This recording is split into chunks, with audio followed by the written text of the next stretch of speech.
Comuni nel mirino di Cottarelli. Il commissario per la spending review nel suo piano nazionale di tagli ha incluso anche le amministrazioni locali per fare chiarezza su un tema delicato come quello dell'affidamento dei servizi pubblici locali. Al centro di numerose polemiche è stato organizzato a Limena un convegno. Un argomento che ha avuto aspre critiche, basta vedere cosa succede in questi giorni nella stampa quando si legge il dossier Cottarelli.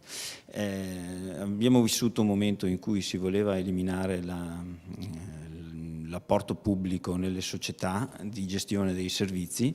Oggi l'Europa non ci dice questo, non ce lo ha mai detto, ma con questo convegno abbiamo fatto chiarezza. Togliere i dubbi, perché in questo campo è facile commettere errori. A sgombrare il campo da equivoci ci ha pensato l'Europa con una direttiva che l'Italia dovrà per forza recepire. Questa è una nuova direttiva che equipara tutti i sistemi di affidamento dei servizi, quindi ad oggi è possibile affidare alla società dei comuni, quindi con l'affidamento cosiddetto in-house, è possibile costituire e affidare servizi a società miste oppure andare col privato con le gare. Bonesso, a nome dell'Anci Veneto, lancia un messaggio chiaro a chi sui tagli vuole fare di tutta l'erba un fascio. Utilizzare in maniera adeguata questo strumento, fare anche un po' di autocritica, perché anche qui da noi, che siamo una regione virtuosa, forse sono state fatte anche troppe società, ma ci dà il modo oggi, e speriamo che il governo lo recepisca in questo senso, di mettere un po' di ordine, di andare a premiare chi ha fatto le cose fatte bene, no? Lasciandogli continuare